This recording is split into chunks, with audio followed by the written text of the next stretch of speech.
noches a todas y a todos.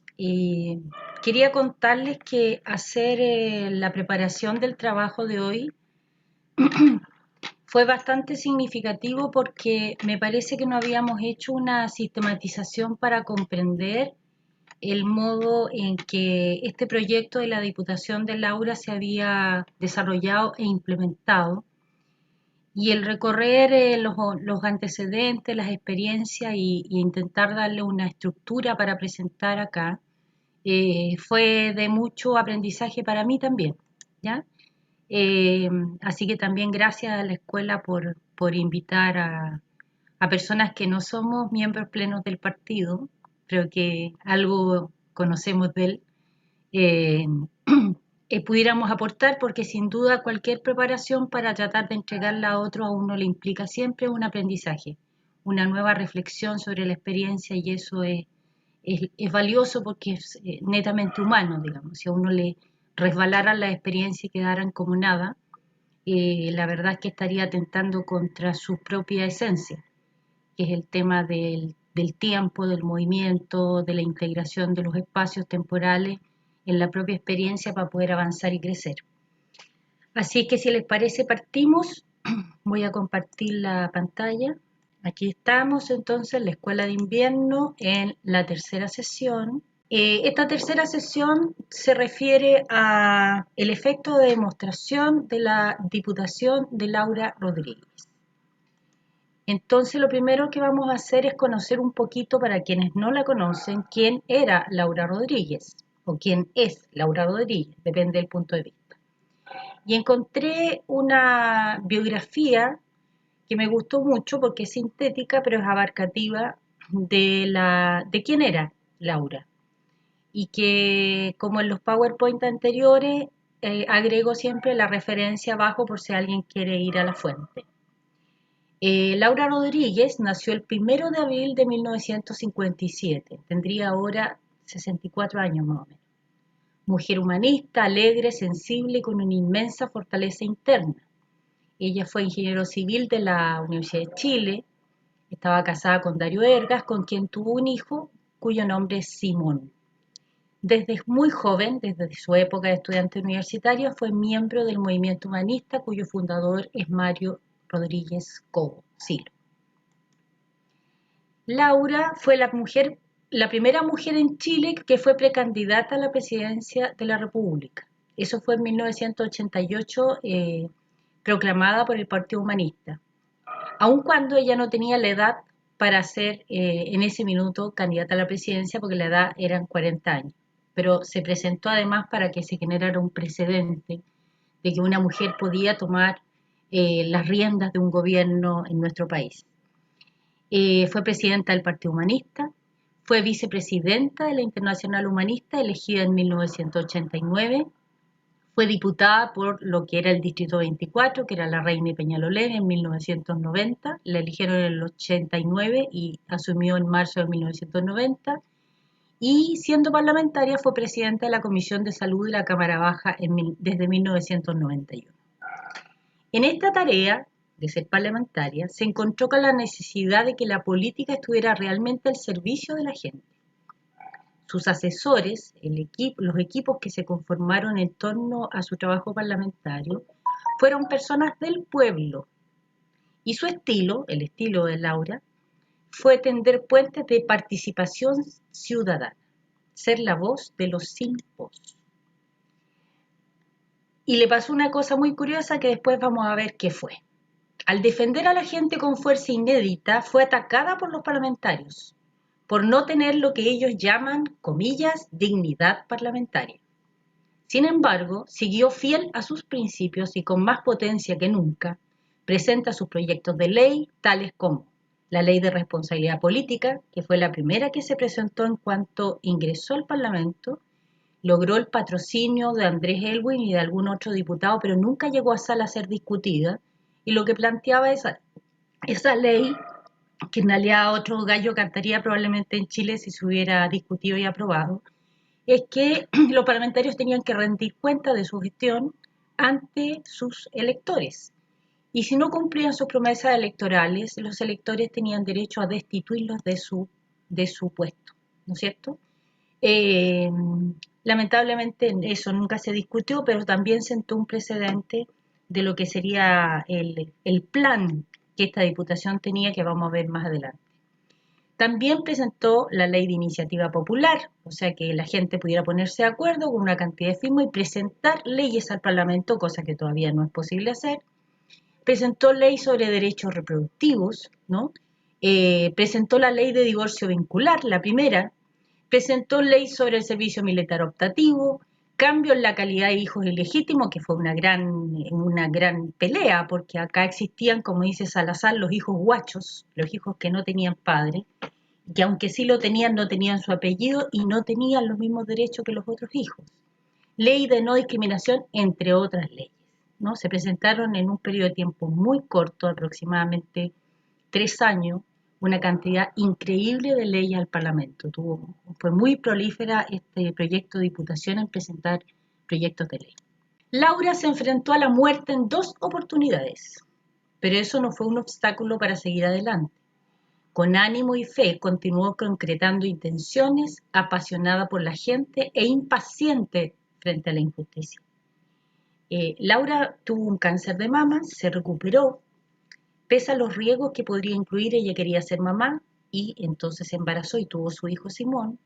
Y luego la segunda vez tuvo un tumor cerebral, un cáncer que fue la que se la llevó, digamos, ¿no?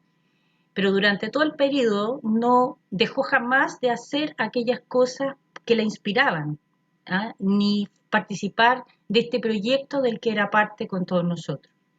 Entonces, desde ese punto de vista, su valentía y su ánimo y fe, como dice acá, se manifestó concretando intenciones y no fue un argumento el tema de la enfermedad, sino al revés, digamos, sino fue un espacio de experiencia interesante, el reconocer la proximidad con la muerte y por lo tanto valorar el sentido que hay que darle a la propia vida. Su gestión en el Parlamento generaron grandes cambios porque no se aprobaron en el minuto, pero al menos al plantearlo, desató la discusión pública, movilizando el avance de nuestra sociedad en temas tan gravitantes como el aborto, el divorcio, los hijos ilegítimos, los derechos de adultos mayores, de la mujer, de los jóvenes, de adolescentes embarazadas, de las trabajadoras de las casas particulares, de los pueblos originarios, de los más discriminados, ¿no? O sea, ninguno de los proyectos de ley que ella presentó se convirtieron en ley durante su periodo de gestión, que como digo fue muy breve porque ella no alcanzó a terminar su acción parlamentaria, falleció antes de los 4 años, pero instaló temas que fueron temas de debate y algunos de ellos, como vimos recién, todavía no son ley, pero están instalados y, por ejemplo, son parte de la discusión constitucional hoy día. Laura muere el 18 de julio de 1993. Había asumido en marzo del año 1990, o sea, llevaba 90, 91, 92, 93, 3 años y unos poquitos meses cuando ella falleció, iniciando su viaje hacia la ciudad de la luz. Pero sin duda sus acciones puestas en marcha no podrán detenerse jamás. Laura vive, sus grandes anhelos, su fuerza sigue aún actuando en mucha gente que la conoció y que la quiso, que la quisimos. Sigue actuando a través de su fundación, la Fundación Laura Rodríguez, del Partido Humanista, al que ella perteneció y en definitiva a través de cada humanista que hoy se plantea la acción social de cara a la gente y de espalda al poder. Queremos que tú la conozcas y nos ayudes a continuar con lo que imaginó posible. Su ejemplo es un referente que queremos levantar para que muchos puedan encontrar una dirección y un sentido en sus vidas. Este tema me parece relevante de comentar porque hoy día la política como tal está tan desvalorizada, desprestigiada, cuestionada. Las frases como todos los políticos son iguales. Y yo creo que es importante que el problema no está en este caso en los espacios organizativos, sino que está en la coherencia o incoherencia de las personas que lo llevan adelante y del ideario que persiguen. Entonces, me parece interesante recoger ejemplos como este porque uno puede desde el partido convertirse en referencia para otros, tal como se hizo con este efecto de demostración de la Diputación. Conozcamos un poco a Laura. Vamos a poner acá un videito muy breve de 1 minuto, donde se muestra quién era ella. No solamente quién era ella, sino que el carácter que tenía. Y por qué los otros compañeritos diputados planteaban que ella atentaba contra la dignidad parlamentaria. Veamos. Creía en el pacifismo, en la no violencia, en la protección del ambiente, en la capacidad política de los jóvenes y en los derechos humanos. Para los que están aquí adentro en esta sala, porque han permitido que en las tribunas del Parlamento se golpee gente y se la trate de la misma manera que se la trató durante 17 años. De modo que encuentro el colmo, la forma en que ha actuado la mesa en este momento y la forma en que han actuado los parlamentarios. Es cierto que están prohibidas las manifestaciones, pero encuentro el colmo despejar de esa forma la tribuna. ¿Por qué no la despejan a tiro entonces? Aquí han habido malos tratos y aquí ha habido violencia. Y es cierto que en nuestro país, todavía en democracia, hay presos políticos. De modo que todo lo que se dijo aquí es cierto. Y encuentro indignante que los parlamentarios en este momento estén en la sala y ninguno haya sido capaz de subir hasta arriba y defender a la gente de cómo estaba siendo tratada por los carabineros. ¿Cómo se Mira, que me dan ganas de renunciar y salir de este parlamento que no representa a nadie.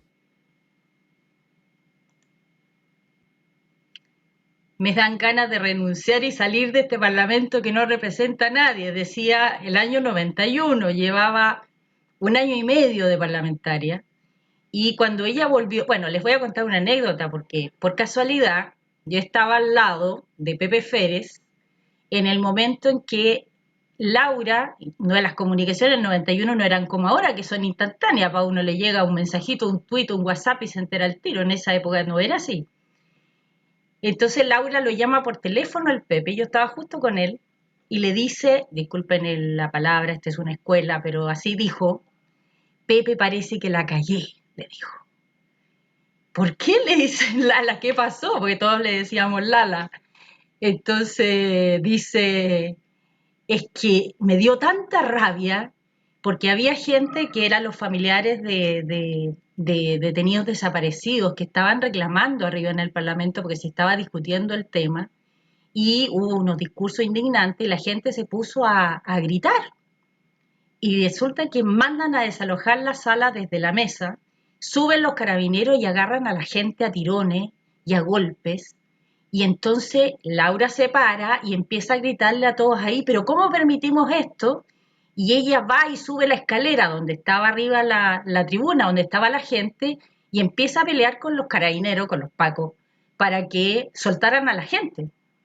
Y entonces ahí hacen desalojar todo y paran la sesión y sale, y afuera los periodistas que le tenían mucho cariño le dice, Laurita, ¿qué pasó? Y ahí se manda este speech que acaba de decir, pues estaba indignada, su segundo apellido es Ricomini, así que tenía origen italiano la muchacha, y se manda, se despacha este discurso con este cierre de me dan ganas de renunciar a este parlamento que no representa a nadie. Entonces, eso también la localizó en el ideario colectivo como alguien que defendía a la gente, que no era un representante de la institucionalidad ante la gente, sino que era una representante de la gente ante la institucionalidad. De ahí el lema de su trabajo, que era de cara a la gente y de espalda al Parlamento.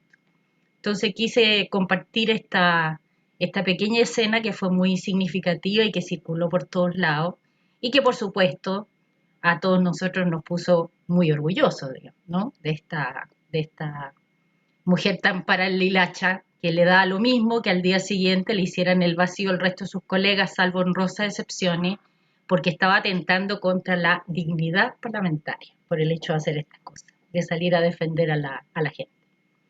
Sigamos entonces. Muy bien. Algunos antecedentes que me parece relevante que conozcamos todos. El primero de ellos, perdón, parece que paré de compartir. Algo me está pasando que no me deja compartir correctamente. Poquita. Aquí estoy. Ahí sí. Ahí sí se ve, ¿no? Sí, perfecto. Ok. Algunos antecedentes que es importante reconocer. El contexto personal y del país. Teníamos 17 años de dictadura encima.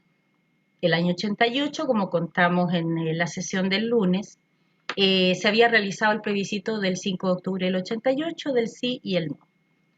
El Partido Humanista en ese minuto era parte del conglomerado de oposición, que era la Concertación de Partidos por la Democracia, y en ese contexto entonces se participó en elecciones en una modalidad bien distinta a la ley actual y a las características que existen hoy día, digamos, que hay que considerar. Porque a veces se dice, ¿por qué el PH nunca más volvió hasta ahora a elegir nuevos parlamentarios? Bueno, eran contextos muy distintos. Había solo dos bloques, la derecha y la oposición. La oposición iba unida y en el caso del Distrito 24 presentó una lista, la derecha y una la oposición, cada uno con dos candidatos. Y en el caso de la lista de oposición, el compañero de lista de Laura era una persona de la socialdemocracia y fue Laura la que ganó, y en el caso de la derecha ganó María Angélica Cristi, que era una mujer muy de derecha de la UDI y que había sido alcaldesa por décadas en esa comuna. Así que cuando se hizo la campaña, obviamente encabezada por el PH, hubo mucha otra gente de otros partidos que también apoyó su candidatura y salió electa. Ese es un tema importante como contexto de lo que estaba pasando en Chile. Estábamos saliendo de la dictadura, una democracia totalmente controlada y llena de acuerdos extraños, ¿no? Un segundo elemento es que Laura no era una lideresa social en ese momento. No era una mujer que haya tenido roles de ser oradora pública, de salir a las plazas, no, ella participaba en ese tiempo en el movimiento humanista y su rol había sido más bien interno, orgánico, organizador. Ella tenía una función que era administrativa, había tenido algunos equipos que orientaba directamente, pero no tenía el perfil de la persona pública que habla en las calles o que habla en la televisión. De hecho, su primera aparición pública en televisión fue el año 88 en este programa que les contaba el otro día que se llama De cara al país, digamos, y que destacó porque habló de un tema del que nadie hablaba, que había 150.000 abortos clandestinos en Chile todos los años y que había una cantidad enorme de mujeres que morían por ese fin. Pero no tenía ese perfil, ¿ya? Por lo tanto, ella construyó un rol. No venía con eso integrado ni lo tenía dentro de su trayectoria. Ella construyó un rol social, que es un tema relevante porque a veces uno se autocensura y dice, pero es que yo no tengo esa capacidad, yo no tengo esa fuerza.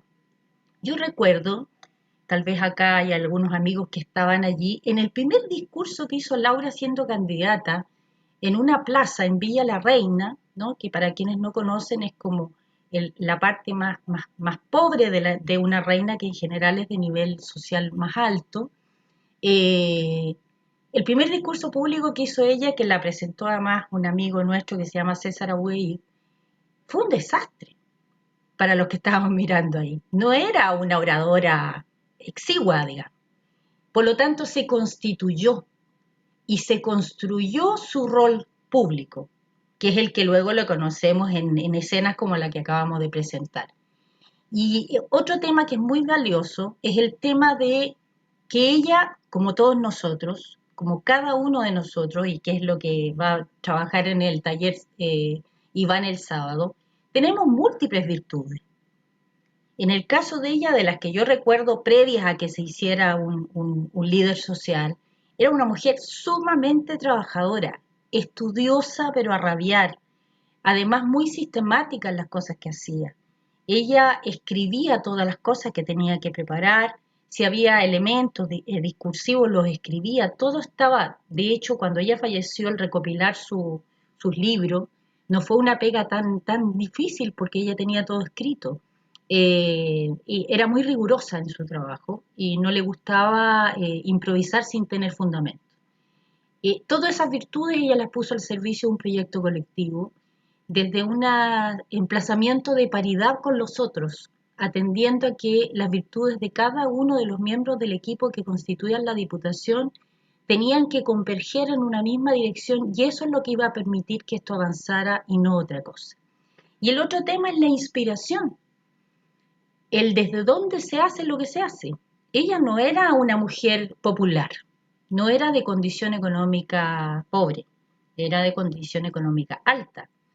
Y cuando empezó a hacer actividad en el movimiento y después particularmente en los puerta a puerta en Peñalolén y La Reina, la verdad es que era interesante reconocer en ella, que ella además lo comentaba con nosotros, los que estábamos cerca, que le complicaba, que se encontraba con situaciones que no sabía cómo manejar.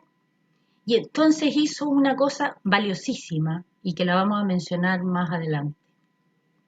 El tema de hacer, de andar con una libretita, con un cuadernito, tomando nota de todo lo que la gente quisiera comentar.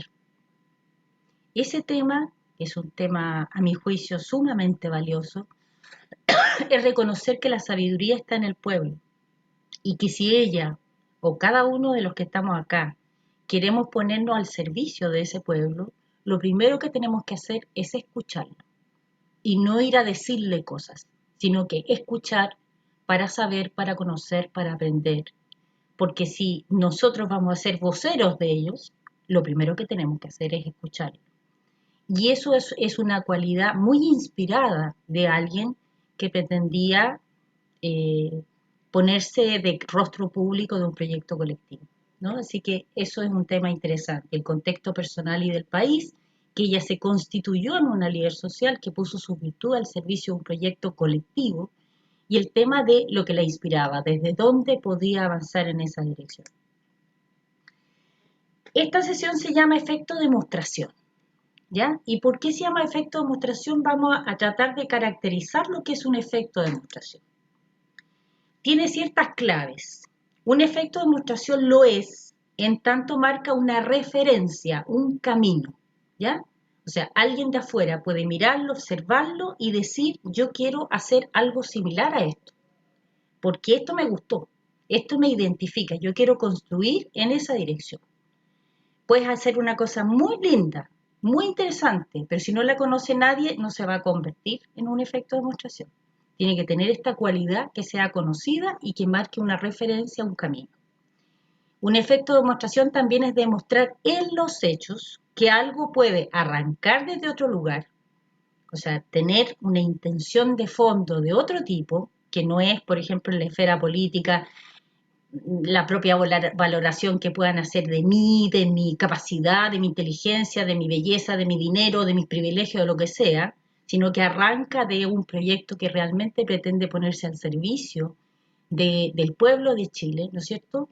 Y que se puede implementar, se puede hacer de un modo totalmente distinto como lo hacen los demás, ¿ya? Entonces, la gracia de esto es que no son palabras, sino que son acciones, ¿no es cierto?, que demuestran que se puede hacer desde otro emplazamiento y de otro modo, se puede implementar de otro modo. También una cualidad del efecto de demostración o una clave es que demuestra una sensibilidad distinta, con otros parámetros, donde cobra vida algo que es muy importante para el humanismo, que es hacer coincidir lo que se piensa con lo que se siente y lo que se hace, es decir, la coherencia puesta en acción, ¿ya? Desde este modo, desde este punto de vista, se constituye en una acción válida, porque se siente, uno lo siente cuando lo está ejerciendo, y se percibe, los otros lo pueden ver y lo pueden percibir, que esa coherencia está manifestándose en esa acción que se está demostrando para afuera. Y aquí está lo interesante, esto motiva a repetirla para quien lo está llevando adelante y a reproducirla para quienes la están observando. ¿Ya? Entonces, esas son las claves del efecto de demostración. ¿Ah? Lo es porque marca una referencia a un camino, es una demostración de que se puede hacer las cosas desde otro espacio, desde otro lugar y con otra forma, con otra implementación, da cuenta de una sensibilidad distinta que tiene que ver con la expresión de la coherencia y que como es coherente y se experimenta como acción válida, uno quiere, siente que es importante repetirla o en otro caso, el que está observándola, reproducirla, o sea, hacerla ellos también. Esas son las claves del efecto de demostración.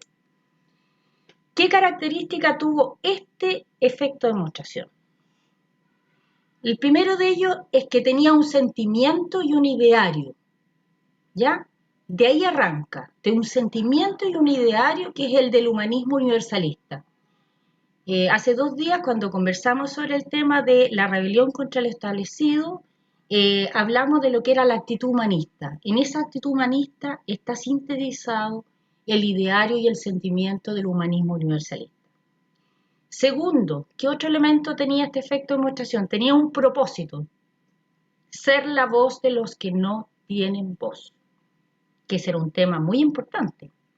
O sea, si yo me voy a constituir, cualquiera de los que están aquí participando en esta sesión, quiere constituirse en la voz de los que no tienen voz, está inspirado por un propósito y por lo tanto lo que se haga va a estar marcado de escuchar para poder con mi voz amplificar lo que otros me plantean. Soy la voz de los que no tienen voz. Lo tercero es que este efecto de demostración tenía una misión y la misión era constituir a Laura en una lideresa social, ¿ya? Hacerla reconocible, hacer reconocible lo que ella planteaba, hacer reconocible lo que era su estilo, hacerla una referencia para otros. Y eso significaba constituirla en una lideresa social. Y además, otro elemento de este efecto de demostración es que tenía una estrategia, un modo de actuar, un vehículo desde el cual se iba a avanzar en esto de transmitir este ideario con este propósito y con esta misión, que era de cara a la gente y de espalda al Parlamento. La estrategia es cómo te pones, ¿ah? ¿Qué vehículo tomas para poder trasladarte hacia donde tú quieres ir? Y te podrías poner cualquiera, pero en este caso se estaba planteando de cara a la gente y de espalda al Parlamento.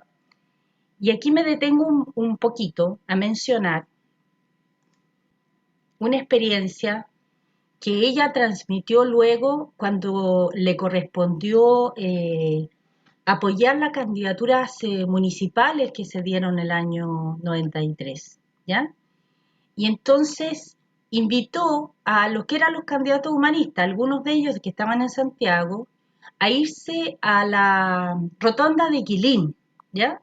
Para quienes no conocen Santiago, la rotonda de Quilín es la puerta de entrada a Peñalolén, es la que junta Ñuñoa con Peñalolén, ¿no? Y si uno se para en esa plaza y miras hacia la cordillera, puedes ver la municipalidad desde allá, ¿ya? Entonces hizo el ejercicio práctico con estos candidatos de hacer que se fueran con ella a mirar desde la plaza, desde la rotonda de Quilín, la municipalidad, y después hizo el ejercicio práctico de llevarlos a mirar desde la municipalidad la comuna de Peñalolén. Y sin darle mucha argumentación, sino que comentando acerca de lo que era la experiencia, estos candidatos pudieron darse cuenta que es muy distinto cómo yo percibo el mundo dependiendo de donde yo estoy parado. Si yo estoy arriba en la municipalidad, voy a ver ese mundo al que quiero representar desde arriba, pero si lo miro desde donde la gente mira, voy a ver que ese espacio de poder, que en ese caso era el municipio, eso es lo que está allá lejos, pero lo que lo contiene es toda esa población que finalmente elige a la gente. Entonces, desde esa perspectiva es muy interesante esta experiencia que hace vivir a esta gente, porque vamos a ver más adelante que uno de los roles, de las características que tuvo este proyecto, es que era muy pedagógico. Buscaba no solamente traspasar ideas, sino que además preparar a la gente de base, para asumir roles protagónicos dentro de este proyecto, ¿ya? Seguimos. Todos estos factores a los que me refería, sentimiento, ideario, propósito, misión y estrategia, no son palabras lindas, no son lemas de una campaña, sino que son el marco para la acción. Todo lo que se hizo en la Diputación, desde el diseño de actividades, la selección de temas, su implementación, su tono, su estilo, tienen como condición de partida los factores señalados. El sentimiento e ideario del humanismo universalista, el propósito de ser la voz de los que no tienen voz, la misión de que Laura se convirtiera en una lideresa social y la estrategia de actuar de cara a la gente y de espalda al Parlamento. El libreto, para que ustedes sepan, una vez que Laura ganó, en la campaña que se hizo el año 89, a pesar de que estábamos dentro de la concertación tenía 17 partidos, 2 de los cuales eran nuestros, el Partido Humanista y los Verdes, solamente tuvimos 5 cupos para llevar candidatura. Del Partido Humanista, Laura, en el caso del 24, estaba Mario Aguilar, que fue candidato por Macul, San Joaquín de la Granja, estaba Ana Lom, que fue candidata en Quinta Normal y las otras comunas de ese distrito. Ana y Mario eran de los Verdes. Y en el sur teníamos un par de candidaturas a diputados, una en Villarrica, que fue Raúl Alarcón, Florcita Motúa, y Tomás Vice en el distrito donde está Victoria y todos esos pueblos que son de esa zona de la Araucanía. Y había un candidato a senador que estaba en la 7ª región, ¿ya? En una región sumamente facha, digamos, donde efectivamente quien salió electo fue Jarpa, ¿no? Que era el presidente de Renovación Nacional. Bueno, de todos estos candidatos finalmente se eligió a Laura solamente de los nuestros y se constituyó un equipo que se dedicó a hacer lo que se llamó el libreto. El libreto es como teatral, ¿no? Un libreto teatral que es como defines cuál es la escena, cuál es la historia, cuáles son los roles, etc. Bueno, se trabajó ese libreto. El libreto se definió en un retiro, o sea, el equipo se fue a trabajar a un retiro de varios días donde la gente hizo trabajo personal para que cada persona se emplazara de manera adecuadamente y asumiera inspiradamente este intento. Lo que quiero decir es que esto no solamente fue un ejercicio intelectual, sino que fue un ejercicio también de emplazamiento personal, porque si te ibas a meter en un proyecto tan importante como este, que pretendía ser un efecto de demostración no solo para Chile, sino para el mundo, ese equipo tenía que estar inspirado. No podía ser solamente gente que tuviera convicción, que fueran súper buenos técnicos, tenía que estar inspirado. Contenía primero que todo el sentimiento ideario, el propósito, la misión y la estrategia que mencioné antes. Como tácticas definió varios equipos de trabajo.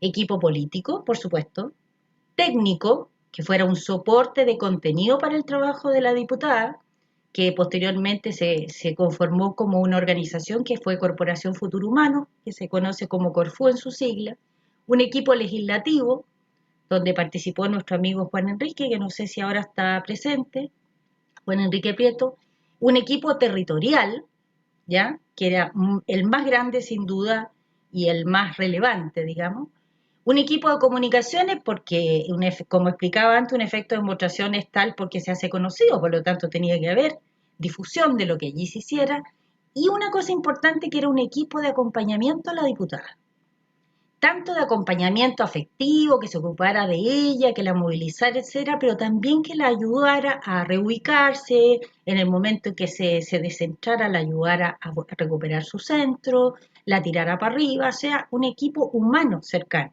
no solamente estas otras personas que tenían funciones específicas. Segunda táctica, evaluación permanente en equipo. ¿Ya? Este equipo se reunía de manera periódica a evaluar los avances o retrocesos que pudiera tener la implementación de este proyecto. Tercero, los temas del distrito se priorizarían en democracia directa. ¿Qué se hizo para definir dónde Laura iba a, no ella, sino que el partido iba a negociar que Laura estuviera en las comisiones dentro de la Cámara de Diputados? Una consulta popular. Y en esa consulta popular que se hizo, la gente optó por los temas en que quería que su diputada fuera su vocera, ¿ya? Y los temas que eligió, vamos a ver más adelante, fueron los temas de salud y los temas de vivienda, ¿no? Letra D, locales en distintas zonas del distrito, no solo un local central, una oficina del diputado, no, locales en cada zona del distrito. Entonces, en el caso de La Reina, había al menos un local en La Reina y uno en la Villa La Reina, que tenía una compositiva social distinta. Y en el caso de Peñalolén, había local en Lo Hermida, en Peñalolén Alto, en San Luis de Macul, y la oficina central estaba en La Faena, que es una de las zonas. ¿Cómo se financiaba esto? Bueno, muy importante, se financiaba con parte de la dieta parlamentaria. Porque Laura, y eso era parte del proyecto, solo recibía para sí, como su remuneración, el equivalente al salario medio que recibiría una profesional de su área. todo el resto que no correspondía a lo que hubiera ganado como trabajando en una empresa cualquiera, se dejaba para el proyecto y se ocupaba en la implementación de locales en cada uno de estos sectores barriales del distrito. Un tema táctico muy importante. Y otro tema muy importante, rendición de cuentas periódicas a los electores en encuentros masivos en el territorio. Si el lema es de cara a la gente, bueno, hay que rendir cuentas. Si se presentó una ley de responsabilidad política, bueno, aunque no se aprobara en el Congreso, teníamos que ejecutarlo.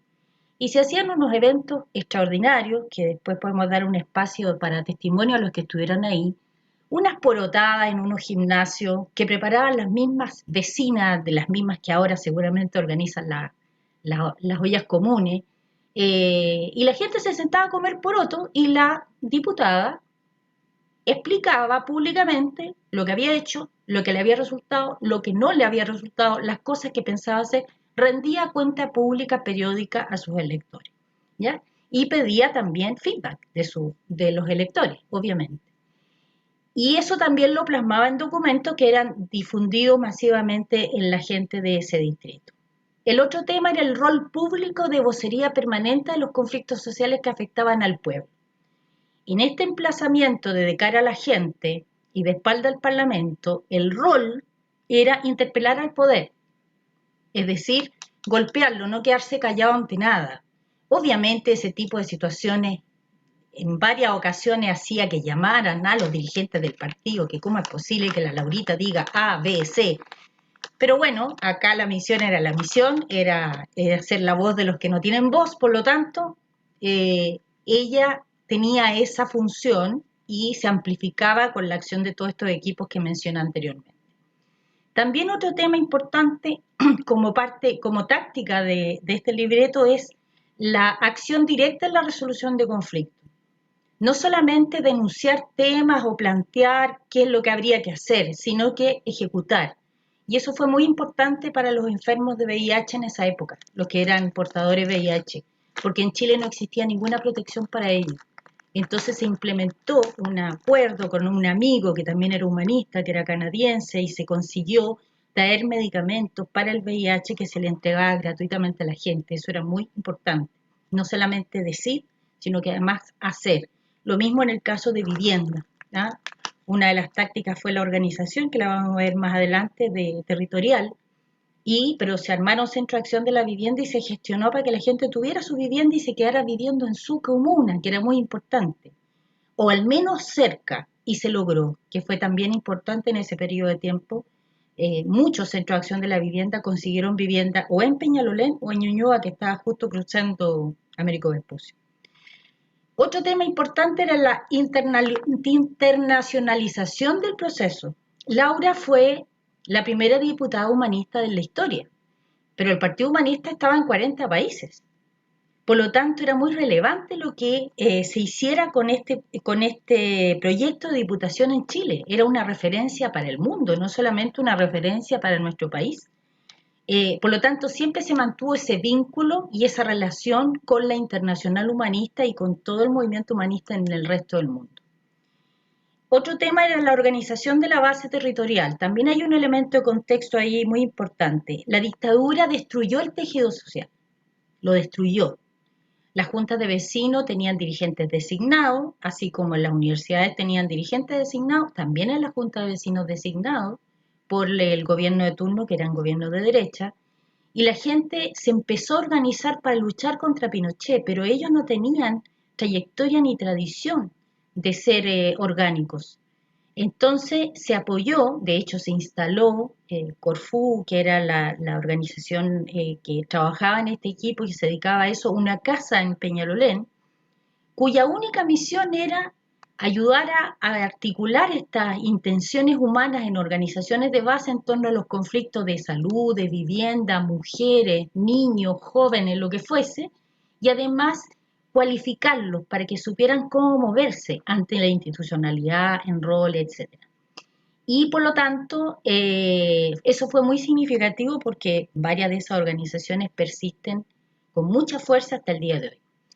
Y por último, una relación estrecha y permanente con la orgánica partidaria y sus organismos de apoyo. Eso me parece un elemento muy, rescatable, que si uno quisiera hacer un paralelo con el día de hoy, tal vez no es lo que se está produciendo en términos generales, y me parece que es vital porque una representación como un diputado, diputada, un concejal, un core, un alcalde, está allí porque fue parte de un proyecto colectivo y por lo tanto la retroalimentación mutua que tiene que ver con la orgánica partidaria me parece que es clave y ahí se mantuvo con mucha intensidad. Es más, el local central desde donde operaba la Diputación en el centro de Santiago era el local partidario, no era un local distinto, ¿no? Acá al lado del Cerro Santa Lucía, en un lugar muy, muy bonito. ¿Ya? Pasamos a otro tema que tiene que ver con las temáticas que abordó este proyecto de diputación. Y las temáticas eran, primero que todo, aquellas que contribuyeran a superar el dolor y el sufrimiento de la gente. Ese era ¿cómo decir?, el marco desde el cual se seleccionaban las temáticas a abordar. No era cualquier temática, un vocero o vocera en este caso, no habla de cualquier tontera. Habla de las cosas que son de interés en este caso para este proyecto colectivo. Y lo que le interesa a este proyecto colectivo es contribuir a superar el dolor y sufrimiento de la gente. Entonces, ¿de dónde provenía la selección de esas temáticas? En el Distrito 24, en Peñalolén y La Reina, como dije antes, a través de una consulta popular, que priorizó en esa consulta salud, entonces Laura fue presidenta de la Comisión de Salud de la Cámara, y vivienda, trabajando en los centros de acción de la vivienda. Esos eran los temas prioritarios respecto al distrito por el cual ella fue electa. Luego está los grupos discriminados. Y ahí, o sea, siempre se habla de las minorías discriminadas, pero la verdad es que los discriminados somos la mayoría, ¿no? Entonces trabajó muy fuertemente por los derechos de las mujeres y ella era feminista, absolutamente, en su forma de mirar el mundo, ¿ah? Porque acá a veces se confunde el feminismo y se dice que la antítesis del machismo. No es así. El feminismo es una filosofía de vida, es un emplazamiento, es un modo de querer ver la sociedad que se organiza, ¿no es cierto?, más horizontal en la toma de decisiones, etcétera, donde en realidad la lucha es contra el patriarcado, que es una forma mental sobre la cual se ha organizado en general nuestras sociedades. También los derechos de los jóvenes, de los niños, los pueblos originarios, los enfermos de VIH, trabajadoras de casa particular, que era un segmento que nadie reconocía, que no tenían absolutamente ningún derecho, que eran los últimos esclavos que existían en nuestro país, digamos, ¿no? Y se trabajó con ellas y se elaboraron proyectos para que ellas también tuvieran derechos laborales, las trabajadoras de casa particular. Y el tercer grupo de temas son temas país.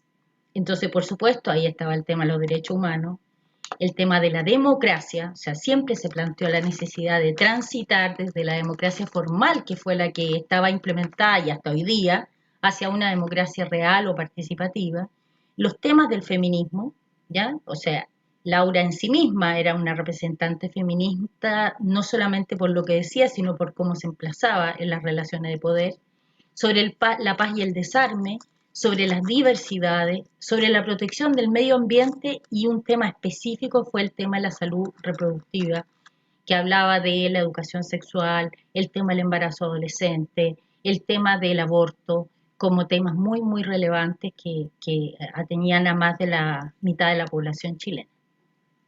Estas temáticas se abordaron y trabajaron directamente con las y los afectados.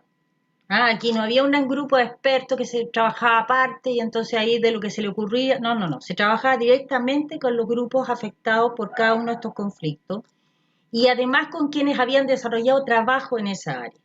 Entonces estaban ahí incluidas las habitantes del distrito, mediante la consulta popular, movimientos sociales que trabajaban cada uno de estos temas, víctimas de discriminación, porque habían sido afectados directamente, activistas en estas áreas, que aunque no estuvieran organizados en grupos grandes, eran grupos que se manifestaban permanentemente, organizaciones no gubernamentales y también expertos chilenos, y dado que el humanismo estaba instalado en todo el mundo, también expertos extranjeros que colaboraban en el desarrollo de estos temas y los traducían en acciones, en propuestas, en proyectos de ley y en discurso público.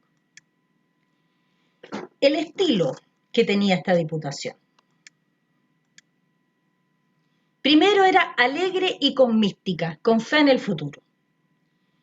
Aunque denunciaba, aunque hacía pública la discusión con lo establecido, siempre era alegre, en el sentido de que teníamos que superar esa etapa prehistórica por una nueva, y entonces habría futuro respecto de eso. Esto se complementaba además que el estilo era con escucha activa y atenta. Entonces ahí el emplazamiento, de ahí el cuadernito, era que la gente sabe lo que necesita y es sabia. O sea que el conocimiento de qué hay que resolver y cómo está al interior de cada uno, y lo que hay que hacer es que aparezca. Y la forma activa es que yo tengo mi cuadernito y voy por los espacios preguntándole a la gente qué es lo que necesita y cómo cree que se puede resolver. Y por supuesto en la siguiente, la de vuelta es, bueno, ya, pues organícense, que es un tema que vamos a ver más adelante.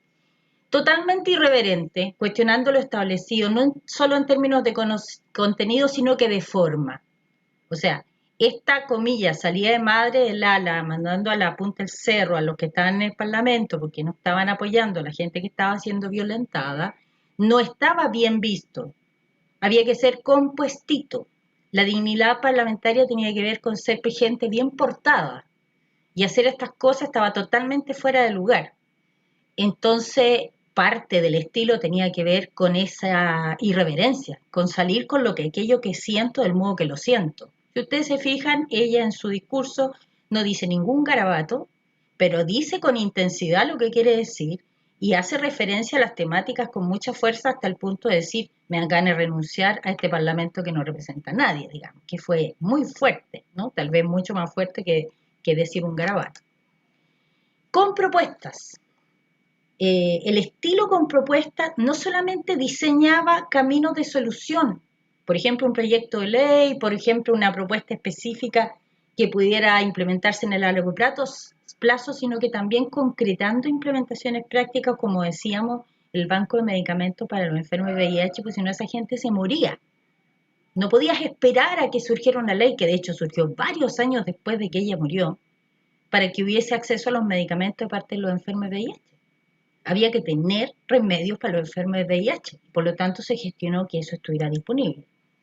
Que fuera convocante. Los cambios no lo hace el personaje que sale públicamente. Los cambios se hacen con todas y todos.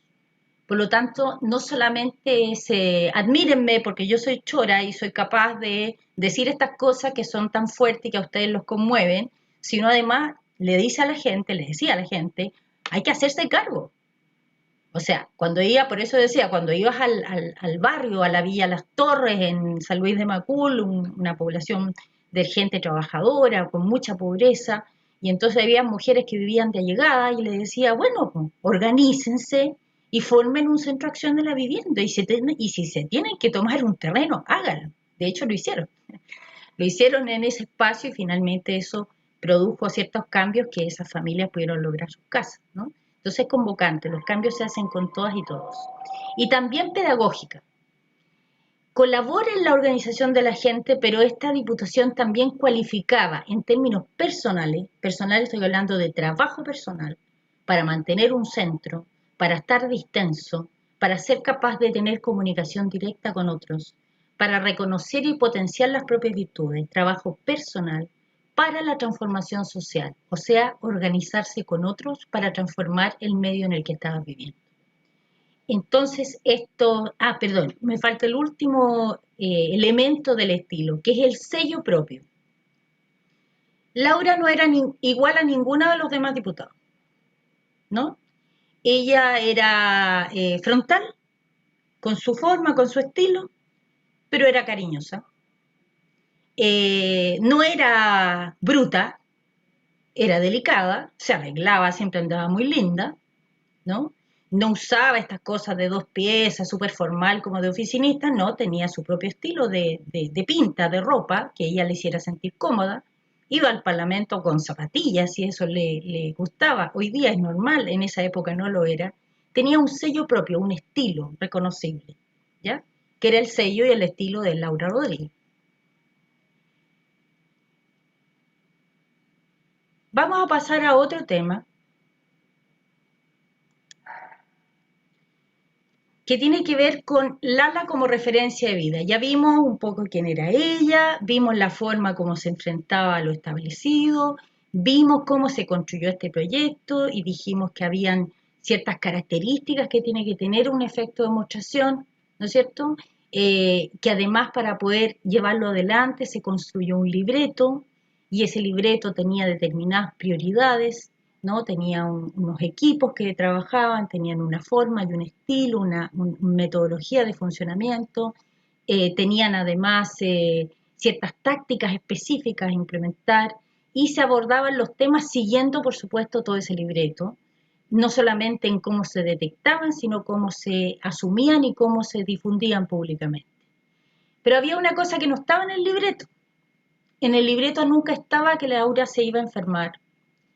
Ya a fines del año 92, más o menos, de haber sido por octubre del 92, de hecho estaba yo presente en la sede que había en Avenida, ¿cómo se llama? En la zona de Gaña, en Peñalolén, después de una actividad que había habido con el PNUD, con gente con el tema de la vivienda, y estábamos en una reunión de evaluación, porque como dije antes, parte de las tácticas era la evaluación permanente, y de pronto ella se marea y casi se cae, se pierde el equilibrio. Y en ese minuto se llama a su médico y el médico la llama de urgencia y entonces detectan que está enferma. No estaba en el libreto que ella se fuese a enfermar, ni que fuera a partir antes de terminar su periodo, ¿no?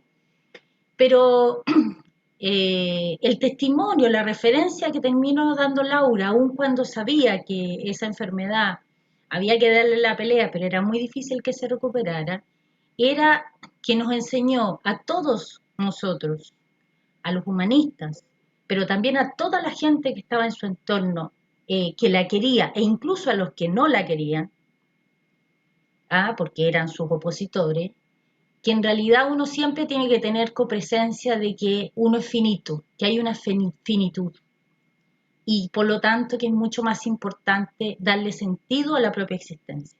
El tiempo de cada uno no es ilimitado, tiene un límite.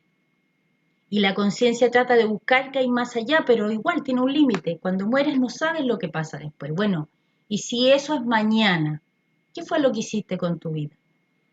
Al servicio de qué causa pusiste tus mejores talentos, tus virtudes, ¿no? ¿Cuál fue tu propósito en la vida? Esta experiencia de Laura, con este nivel de visibilidad, con la valentía que ella tenía, dio un testimonio que yo creo que fue un aprendizaje gigante para muchísima gente. Laura enfermó durante su periodo parlamentario, luchó para recuperarse de su enfermedad con mucha fuerza, pero nunca abandonó su misión.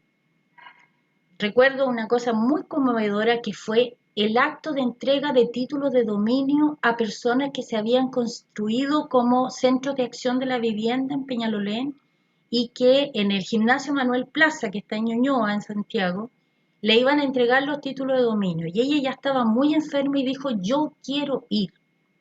Y obligó al equipo a subirla a una silla de ruedas y a ir a ese lugar, porque era un hito muy importante. No abandonó nunca su misión, aunque estaba en una situación de salud muy, muy debilitada.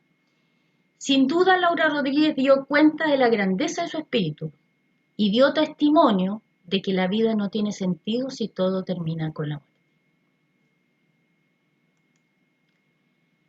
Para finalizar, amigos míos, quiero colocar un videíto que edité de varias ediciones que de alguna manera sintetiza en las palabras de Laura y en cómo fue en la ceremonia de su despedida la síntesis de lo que fue este efecto de demostración de la Diputación de Laura Rodríguez. Porque aborda los contenidos, aborda el rol, aborda el tema del tema de la muerte, de la relación que tú tienes con la finitud, y también hablas de lo que pasa más allá cuando tú mueres. Entonces me pareció significativo que lo podamos compartir. Así que lo paso a mostrar.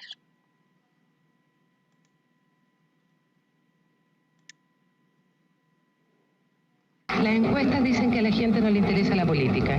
Yo creo que la gente percibe muchas veces que a los políticos no le interesa la gente. Es decir, hay temas del vivir cotidiano y de la existencia cotidiana, de sus sufrimientos de día a día, que no están en la agenda política, que no se toman en cuenta. Entonces somos muy hábiles para tratar grandes reformas constitucionales, para llegar a grandes acuerdos, que son importantes, no lo discuto, pero muchas veces lo importante deja de lado lo urgente. Así era este ingeniero civil industrial. Tenía 35 años. A fines de la década del 60, participó en el movimiento Silo. Muchos años más tarde, colaboró con la fundación del Partido Humanista, donde llegó a ser proclamada candidata a la presidencia de la República. Estaba casada con Darío Ergas. Su hijo Simón, con sus juegos y bromas, le ayudó a soportar la espera, según confesó, porque ella sabía que iba a morir. Un tumor cerebral que se propagó como cáncer le fue extinguiendo su energía vital. ¿Su vida cómo la calificaría usted, diputada Rodríguez? Yo la calificaría sobre todo una vida muy alegre, muy entusiasta y por sobre todas las cosas con mucho futuro y con muchas cosas por hacer. Con esa entereza y con ese optimismo verdaderamente admirable, Laura Rodríguez Ricomini se preparaba a los 34 años para comenzar un penoso tratamiento de radioterapia. Operado un tumor canceroso en el cerebro, la única representante del Partido Humanista Verde en el Congreso respondía con una sonrisa a la noticia de un diagnóstico cada vez más negativo. El cáncer, detectado en 1985, avanzaba. Ello, sin embargo, no modificó lo más mínimo la lucha que desde el comienzo de su vida pública, como dirigente político primero y como parlamentaria más tarde, dio por temas que consideraba de suma importancia. En foros y entrevistas defendió con vehemencia la necesidad de una ley de divorcio vincular en Chile y formuló el proyecto respectivo. En el Parlamento presentó iniciativas legislativas en ayuda de los enfermos de SIDA, de la preservación del medio ambiente y de la defensa de las minorías indígenas, pero sin duda que su preocupación fundamental fue acabar con las situaciones de desigualdad de la mujer chilena. Porque creemos en esos fuertes lazos afectivos que unen al núcleo familiar y porque tenemos por sobre todo fe en el ser humano, es que estamos absolutamente convencidos que una ley de divorcio vincular viene a generar justicia social y humana a quienes sufren el conflicto de un fracaso. El pueblo de Chile quiere ver a nuestro gobierno jugando un rol activo en favor de la paz y apoya la postura de neutralidad que se ha adoptado frente al conflicto del Golfo Pérsico, no colaborando con esta absurda guerra. Hay tanta gente hoy en día tratando de aprender sobre la protección del medio ambiente.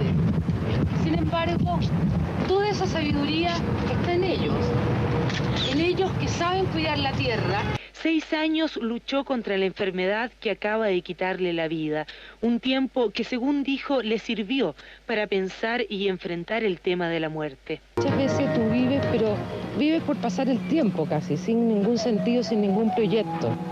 Entonces yo creo más bien que el tema de la muerte es una complicación tanto para ti como para mí, como para la gente que nos está escuchando. Todos nos vamos a morir. Quizás para mí es un poquito más evidente, pero en realidad creo que todo el mundo debería tomar un poquito conciencia que todo tarde o temprano vamos a morir. En estas situaciones tú te vas preparando mucho más para la vida, para descubrir qué es lo importante en la vida de lo que tú estás haciendo. ¿Está por el aborto usted? No, yo estoy porque se estudie y se investigue la situación del aborto en Chile. Es decir, ¿cuántos abortos hay en Chile?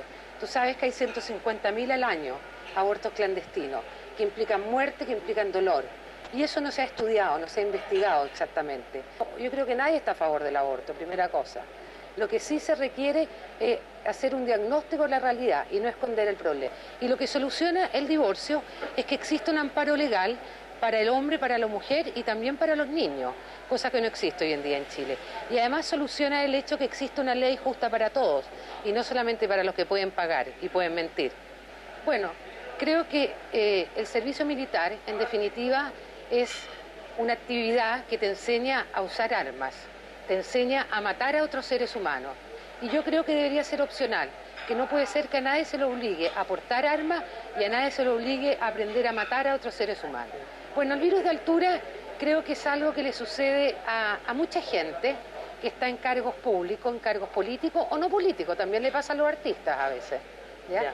Y el virus de altura es cuando la gente cree que ha llegado a cierto cargo por sus propias cualidades y no porque ha habido todo un aporte de mucha gente.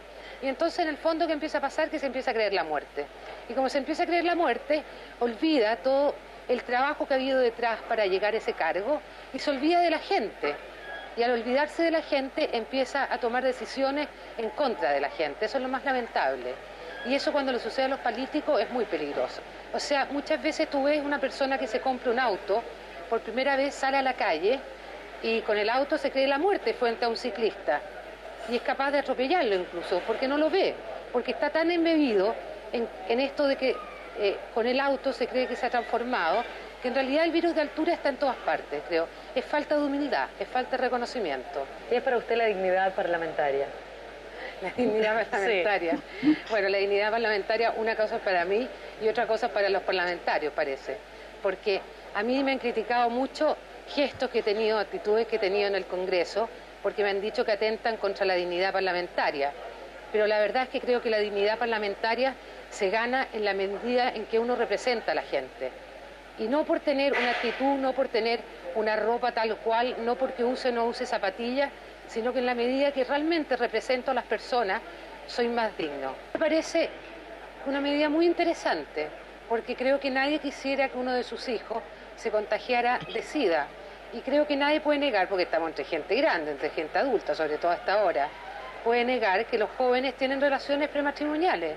De modo que, reconociéndose la realidad, yo estaría de acuerdo a que a los jóvenes se les entregaran preservativos. Creo que no existe crisis moral, sino que más bien existe una moral en crisis hoy en día. La moral en crisis que, en realidad, aquella moral que discrimina, aquella moral que lo ve todo desde el punto de vista del dinero, aquella moral que cree que las cosas no hay que discutirlas, esa es la moral que está en crisis. En los entornos, miles de residentes de Peñalolén y La Reina, distritos que ella representaba en la Cámara, despidieron a su diputada. Por la tarde se efectuaron sus funerales en el cementerio general, hasta donde llegaron autoridades de gobierno, parlamentarios y sobre todo sus partidarios. Lala, eres maravillosa porque te construiste. El momento más emocionante se vivió cuando el marido de Laura Rodríguez hizo uso de la palabra. Lala, te fue encomendada una misión única en el planeta. Tenías que convertirte en un líder social, transformarte en la voz del pueblo. Tenías que estar de cara al pueblo y de espalda al Parlamento.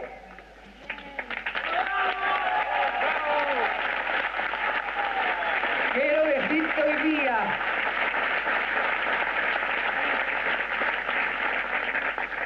que fue brillante, brillante, estuvo muy bien. Quiero gritar con sentimiento profundo y rebeldía sincera: Laura Rodríguez vive. Y la filosofía siloísta, aquella que prodigó Laura Rodríguez, fue el único ceremonial de su despedida, con una reflexión recordando que Laura Rodríguez, aunque no creía en otra vida, sabía que sus obras en este mundo seguirán manteniendo la vida. Me gustaría dejar un proyecto, una sociedad caminando hacia el futuro humanista, hacia la nación humana universal.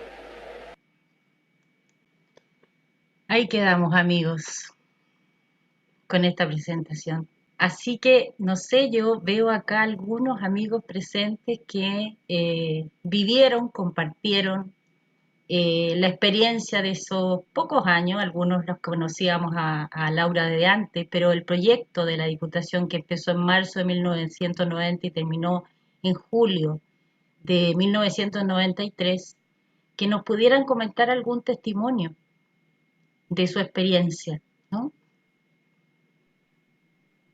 los que se animen. Veo por aquí a la Susi, veo a Juan Guillermo Osa, no sé si alguien más de los presentes tuvo esa oportunidad, la Lali.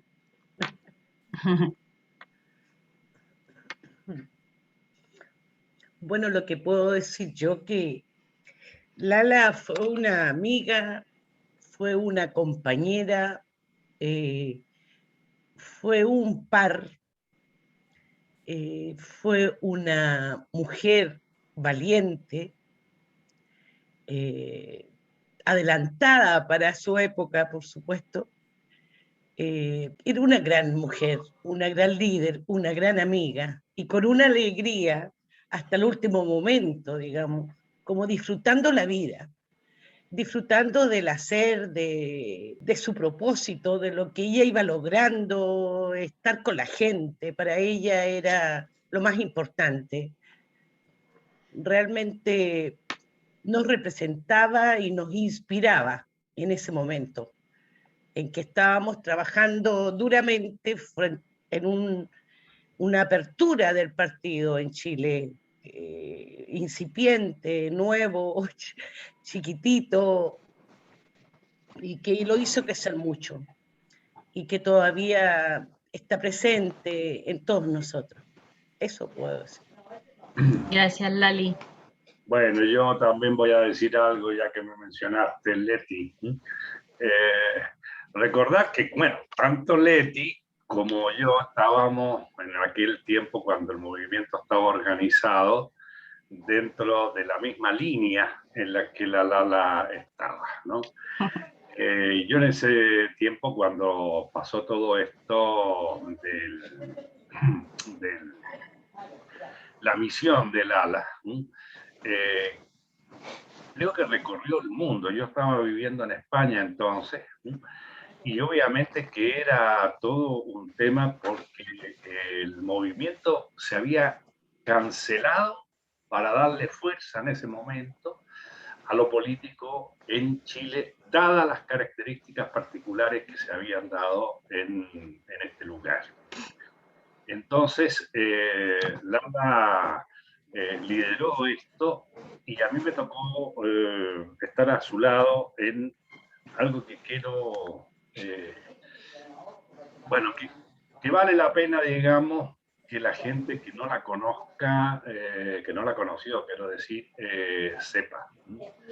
No he visto a nadie tan pulcra y tan dedicada a su trabajo interno.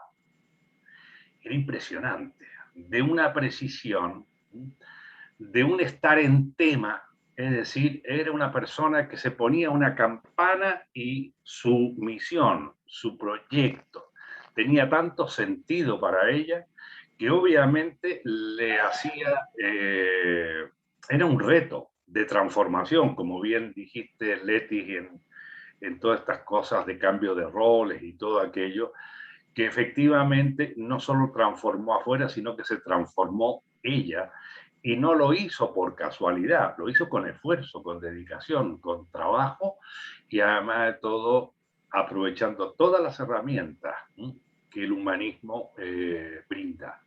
Eso es lo que quería sumar. A ver, estar en un retiro con ella era realmente subir el nivel de los que estábamos presentes en ese trabajo. Eso.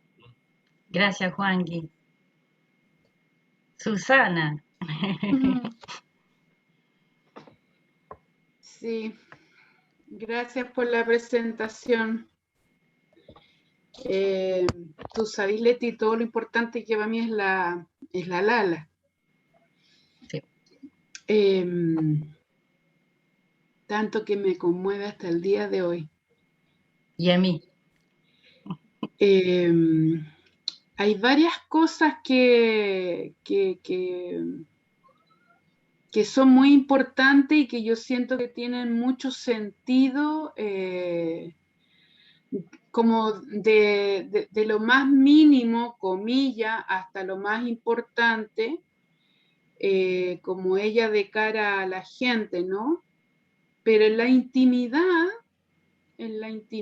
creo que esto se lo comenté en algún minuto a la Cookie, en la intimidad profunda, para mí lo que más me cautivó fue, o me dio una señal, fue su humildad y fue ese no saber, ¿no?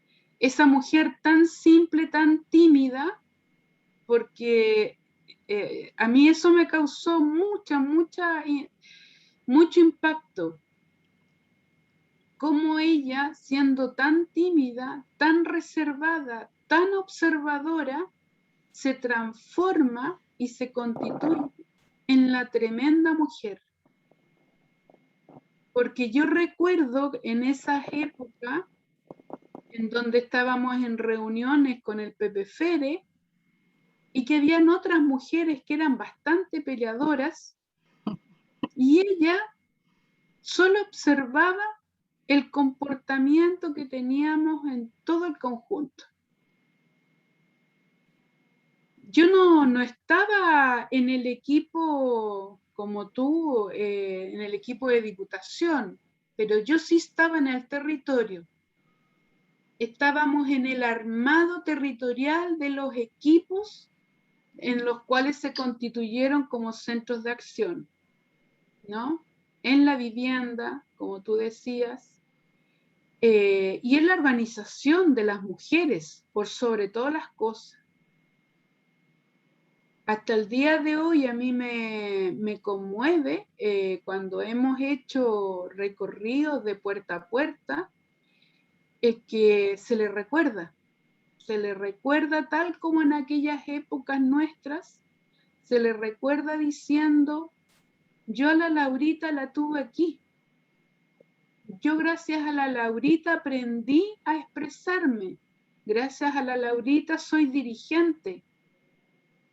Hace 2 años atrás estábamos con los temas del mensaje con el Dario y resulta que una chica que estudió conmigo en La Hormida me confiesa, y nos confiesa porque estábamos con el Dario y con un dirigente de la municipalidad, nos confiesa que ella había conocido a la Laura como cuando ella tenía como 9, 10 años, que era una cabra chica corriendo en las caravanas que nosotros armábamos.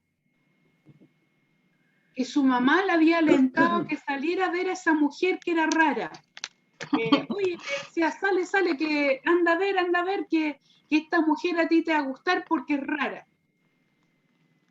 Y resulta que la Pao hoy día es dirigente de la Junta de Vecinos del Parral, donde estuvo la Cristina Huincales también, ¿no? Y ella dice que su modelo, tal como lo dice la Cristina Huincales, su modelo de dirigencia es la Lala. Entonces, esta cosa como que tú bien planteas, cómo se construye ese ser humano tan potente, cómo va transitando para expresar sus mejores virtudes. Y la humildad, porque ella siempre hizo un acto de reconocimiento de los atributos del conjunto, tenía esa capacidad de mirar más allá del propio equipo y de expresarlo, y también cuando ella se equivocaba, de enmendar los errores. Y por eso es la síntesis del libro, ¿no? El virus de altura. Hay mucha gente que cree que ese libro es como algo que se le ocurrió, ¿no? No, es porque ella lo vivió en carne propia y cada vez que ella cometió un error, fue capaz de reconocerlo y reparar doblemente, ¿no? Las conversas con el Ricardo, o sea, hay un montón de personas a su alrededor que supieron que efectivamente la Lala tenía esa capacidad de la humildad, porque reconocía cuando hizo el acto de reparar doblemente. Eso. Gracias, Susi. Gracias. Bueno, no sé si a alguien le gustaría comentar algo. A mí me pasó, por eso decía que cuando estuve haciendo esta recopilación y esta sistematización de la experiencia, que pucha, teníamos muy poquito tiempo, me pasé cookie, pero la verdad es que no era posible recortar porque había que tratar de comprender un poco lo que implicó este proyecto, ¿no? Como un proyecto de un conjunto humano, de gente, la mayoría de ellos muy jóvenes, de gente sin ninguna experiencia en el campo político, ninguno. Yo he escuchado acá en los encuentros que hemos tenido que hay varios que dicen yo nunca he participado en un partido. Bueno, de nosotros tampoco, cuando estábamos en esa época. ¿Ya? Y lo que sí nos parecía es que el modo en que los partidos funcionaban no era el que nosotros queríamos para el nuestro, y por lo tanto el único modo era hacerlo de manera totalmente opuesta. Y de alguna manera esa construcción que partió con ese libreto al que yo comentaba, ¿no? Que parte además de un trabajo, de un ejercicio de trabajo interno de las personas que estaban ahí, que componían ese conjunto, y que tenía que estar suficientemente inspirado para llevar esto adelante, porque lo que dice la Susi es cierto. O sea, tú llegas a un espacio como el ejemplo de que la misma Laura plantea de la primera vez que te compras un auto y sales a la calle. Tal vez hoy día no es tan así, pero hace unos años sí, y te sentías así, el capo y tutti. De hecho, hay varios compañeritos que uno conoce que se suben al auto y se convierten en energúmenos, ¿no? Claro, te empieza a pasar que tú llegas a un espacio.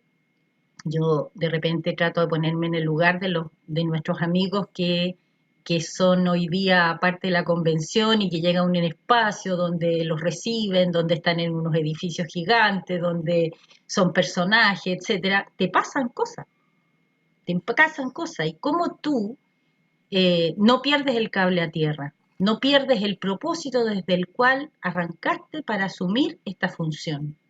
Es estar en contacto con ese conjunto humano que te puso allí permanentemente, ¿no?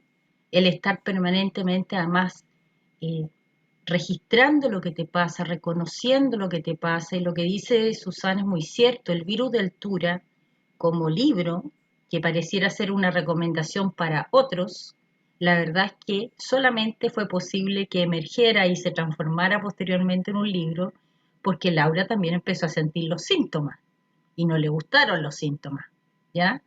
Y entonces, ¿cuál fue la vacuna contra el síntoma? Bueno, estar permanentemente con cable a tierra y estar en contacto con un conjunto humano que iba construyendo en conjunto con ellos, y que por supuesto era mucho más amplio que las personas que podían estar en ese equipo político. Yo no estaba ahí, yo estaba en el espacio de formación de gente de la base social, estaba en Corfú y que hacíamos investigación para preparar los proyectos de ley, ¿ya? Esa era la función mía, no estaba en el equipo de los que andaban con la lala para todos lados, digamos, ¿no? Pero estaba ese equipo y estaba todo el resto de la gente que era la más importante. Entonces, imagínense lo que significa exponerse y juntar a cientos de personas en un gimnasio a comer poroto y a dar cuenta de tu función. Ese es un acto de exposición intencional muy importante que se preparaba con mucho ahínco. Preparábamos unas presentaciones que fueran fáciles, que fueran sencillas, pero que fueran de verdad. Donde una de las cosas es reconocer, tratamos de hacer esto, pero no nos resultó. O sea, ser capaz de ser transparente sin que existiera una ley de transparencia, ¿no? Y el tema este de ser parte de un proyecto colectivo, yo lo quise poner en la presentación también porque esto de que teníamos, ¿te acuerdas, Susi? Locales en cada lugar, algunos eran unos locales piñufles, pero no importa. Tenía que tener presencia esa diputación en cada espacio territorial, aunque fuera una casita de madera chiquitita, pero la gente, esa era la diputación. La diputación no era la oficina central, ni Victoria Subercazón, donde estaba el local central del partido, no, la diputación estaba donde estaba la gente, ¿ya? Y eso no se hubiera podido financiar si no fuera porque ella se dio, yo diría que el 70% de su dieta parlamentaria. Ella se quedaba con el 30% para sus gastos y el 70% lo aportaba para poder financiar esto, porque eso era ser parte de un proyecto. Entonces, bueno, como esta escuela se llama Laura Rodríguez, yo creo que hay que siempre aprender de las mejores experiencias y creo que esta ha sido de las mejores experiencias que hemos tenido. Y sin duda uno podría quedarse en la, no sé, anclado a la imagen solamente de esta mujer, pero hay que entender que esta mujer encarnó un propósito y ese propósito es un propósito transversal que compartimos los humanistas.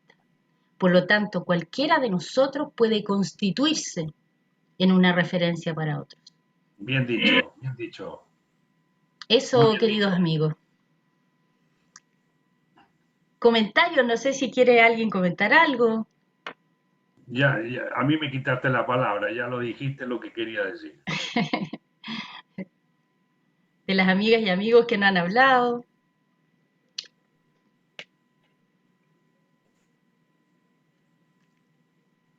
La Claudita. Ah, no, ¿sí? Hola, buenas noches. Hola, Claudia. Chuta, yo soy súper sentimental y se me cayeron las lágrimas escuchando a la Laura. O sea, qué fuerza de mujer, de tan chiquitita llegar a ser tan grande, con esa entrega. Mira, sin conocerla, porque yo insisto, hace poco que soy del Partido Humanista, sin conocerla, había escuchado obviamente de ella, Cristian también nos habló muchas veces de ella, pero no sé, siento que no me equivoqué, que estoy donde tengo que estar y que es como las metas que nos hemos puesto nosotros acá como equipo de base del Partido Humanista, hoy día con nuestros 2 concejales y con nuestro alcalde, es de estar con la gente, es escuchar a la gente. Hicimos nuestra propuesta de campaña para el trabajo de Cristian consultándole a la gente. No queremos cambiar eso, hemos hablado muchas veces de este virus de altura y esperamos que no nos llegue. Qué grande, no sé, qué grande de verdad, una tremenda mujer y vale la pena seguirla mostrando, seguir escuchando de ella, seguir conociéndola, para que no se nos olviden nuestras bases. Qué importante eso. Qué lindo, Claudia, gracias. ¿Quién más se anima?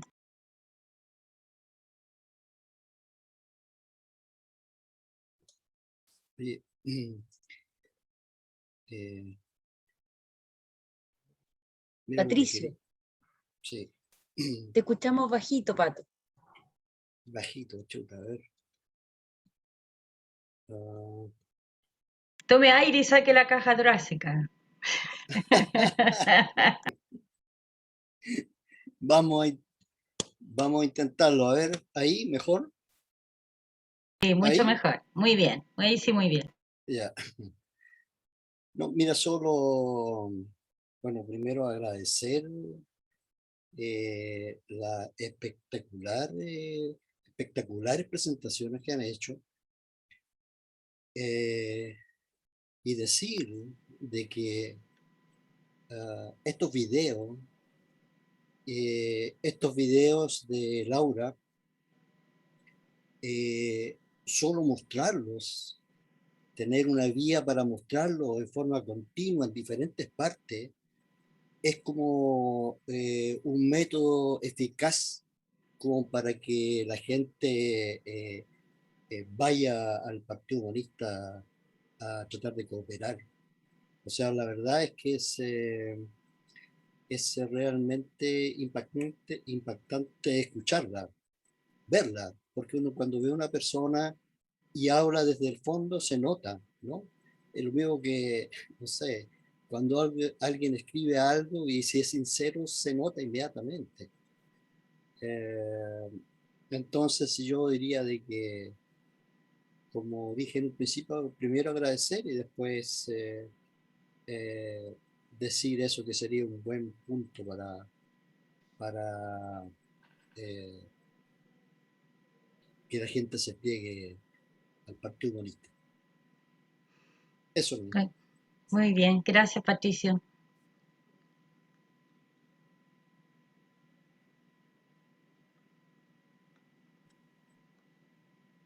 acá en Marchihue hay un movimiento que se llama Mujeres Autoconvocadas. Ese grupo nació de un trabajo que se hizo en la Casa Naranja, ya que era nuestro lugar de trabajo, desde donde hacíamos los talleres y las cosas para la gente. Y se hizo un taller fotográfico y hubieron muchas mujeres, y después hicimos algo ahí como para lideresas, y nació este grupo de mujeres. Me encantaría presentarles a Laura Rodríguez. Me encantaría que pudiéramos en algún momento llevarles esta historia para que la conozcan. Y yo creo que sería muy inspiradoras para ellas, porque hacen un trabajo hoy día muy bonito ellas. Y yo no me incluyo porque ellas no pertenecen a un partido y tampoco quieren gente de partidos alrededor. Pero son nuestras, entonces uno dice, chuta, bueno, respeto eso, entonces no me he metido por eso. Pero me encantaría que ellas conocieran la historia y el trabajo de Lala. Me gustaría, así que ojalá nos llegue ahí a la carpeta de materiales para que podamos difundir esto con ellas. Les va a llegar, les va a llegar. Para que sepan, de manera autoconvocada, disculpa Juan Ramón, en varios lugares de Chile hay grupos de mujeres que se han constituido y que han adoptado como nombre Laura Rodríguez, ¿eh? Que de pronto nosotros nos hemos encontrado esa sorpresa, que de repente vas a un territorio específico y existe un grupo de mujeres, en general son mujeres, ¿eh? Que le han puesto a su organización Laura Rodríguez. Eso aparte que hay dos calles que tienen el nombre de la Lala, una en Peñalolén y otra en La Reina, pero esto es mucho más significativo porque no son personas del distrito de ella, son de otras comunas de Chile. Así que incluso en el sur me comentaban hace pocos días que estaba hablando con una profesora que hay un grupo, no sé si en Calbuco o en alguno de esos lugares en torno a Puerto Montt, que hay una agrupación de mujeres que se llama Laura Rodríguez, inspiradas en la referencia. Eso, Juan Ramón. De hecho, está todo bien porque va a hablar. ¿Se escuchan? Marcelo había levantado la mano primero, Juan Ramón. Bien. Dale nomás, Juan Ramón. No, lo que pasa es que yo quería comentar algo con respecto a lo más lindo como tener un propósito en la vida, ¿ya? Y ese propósito en la vida cuando se defiende con convicciones, con hechos, y que son parte de tu vida, o sea, ahí no, el ejemplo es tan fuerte que, bueno, a mí también me puse un poco triste y se me caían un poco las lágrimas, porque la verdad es que el ejemplo de esta gran mujer es tan fuerte que no tiene lugar a contradicciones, o sea, es una motivación tanto para jóvenes, para todo tipo de personas, ¿cierto? Que puedan encontrar también algún propósito en la vida, porque a veces uno no sabe para dónde va la micro, ¿ya? Muchas veces uno tiene temores, tiene miedo, ¿ya? En este tema también de lo que es el tema político, a veces uno se encuentra sin fundamentos, sin base, sin una preparación de repente para enfrentar todos aquellos problemas o resquemores que se te puedan aparecer, ya sea en una campaña, ¿cierto? En algún movimiento, en algo que tú quieras demostrar, ¿cierto? Donde tú le pones el empeño, pero no sabes que también hay otras variables que tú no manejas, ¿ya? Como el comportamiento, ¿cierto?, de los diferentes públicos, que a veces uno si no tiene confianza en uno mismo, eso como que la transmite hacia afuera, y si como que se dan cuenta de eso, ¿cierto?, de que, pero no, aquí, ¿cierto?, la convicción es tener claro, ¿cierto?, el concepto, creerse también, creer en uno mismo, o sea, creer en lo que uno puede proyectar y en lo que uno puede hacer. Y si es que hay que hacer un trabajo laborioso donde no hay que demostrarle nada a nadie, sino que es por convicción personal que uno pueda, ¿cierto?, salir adelante con tu proyecto de vida o con lo que a ti realmente te gusta, porque la diferencia está entre hacer algo por obligación y hacer algo que a ti realmente te gusta. Entonces, cuando esas diferencias se pronuncian, y se pronuncian porque se demuestran hacia afuera, ¿cierto? Entonces sí, ese personaje, esa persona es creíble y tiene todo, y se agregan a eso, se suman, ¿cierto?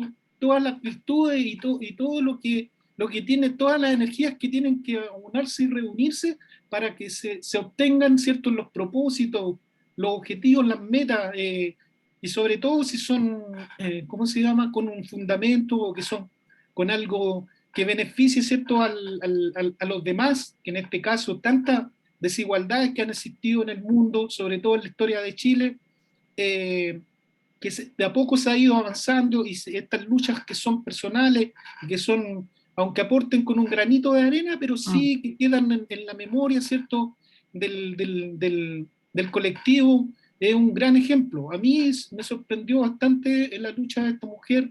Realmente quiero decir que yo no la conocía prácticamente, pero me estoy interiorizando un poco ahora por el tema del partido, y yo creo que, o sea, hay que de todas maneras seguir su ejemplo, estudiarla, y qué bueno que ustedes estén haciendo esto. Se lo agradezco, realmente. Qué bueno, Juan Ramón. En la primera sesión, ¿se acuerdan que mencionamos el concepto de la transformación personal en función de la transformación social? Justamente tiene que ver con lo que tú estás planteando. Si hay algo que te inspira, si hay algo que te mueve y que tiene que ver con hacer algo para otros, no para ti, para otros, ¿no es cierto? Voy a necesitar aprender a quererme más, aprender a sacarle lustre a mis virtudes, aprender datos, conocimientos. Tengo un para qué.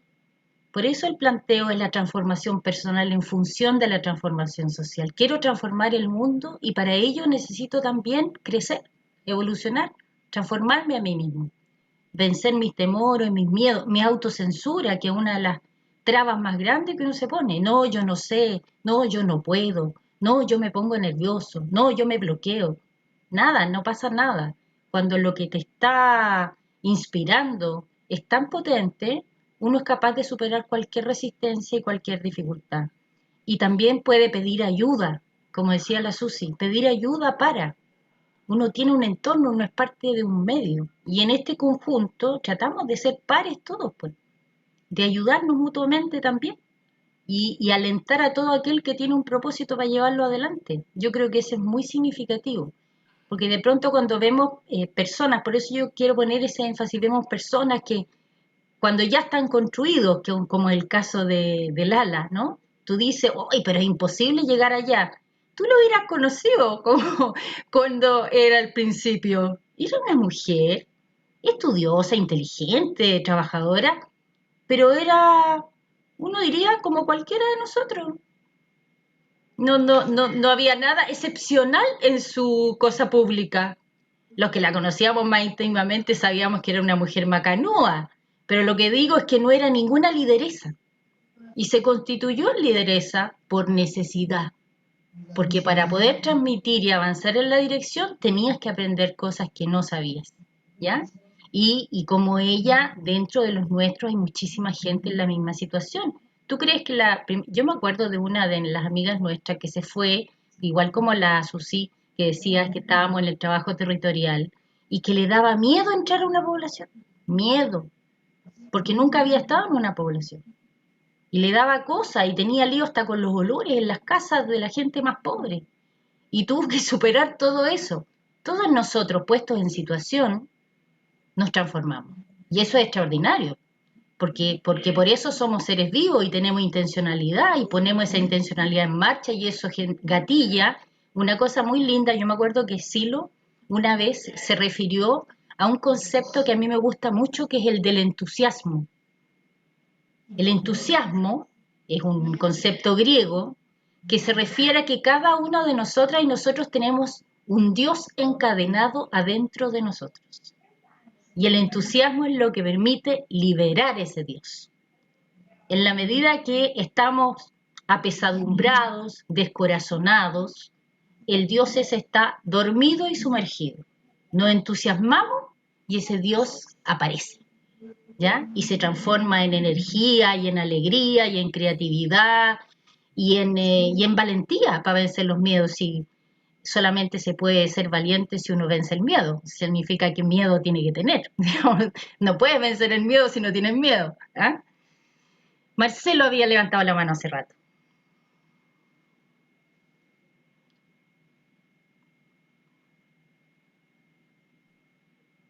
Sí, ahí sí. Hola, ¿se escucha bien? Muy bien. Ya, súper. Sí, bueno, escuché con mucha atención y la verdad es que sí, fabuloso.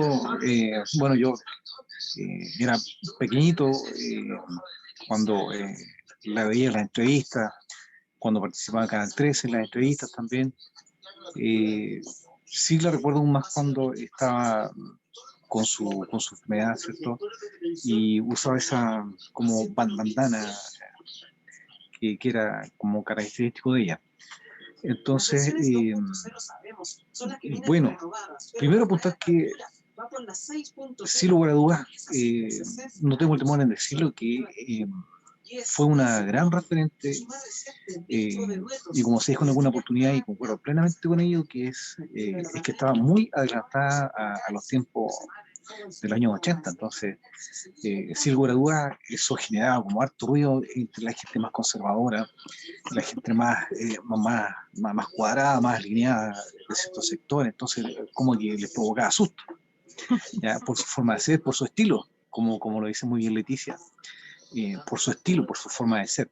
Entonces, sin lugar a dudas, ese fue es y ha sido un liderazgo bien marcado que ha logrado profundizar y enmarcar el sentido del humanismo cristiano. ¿Ya?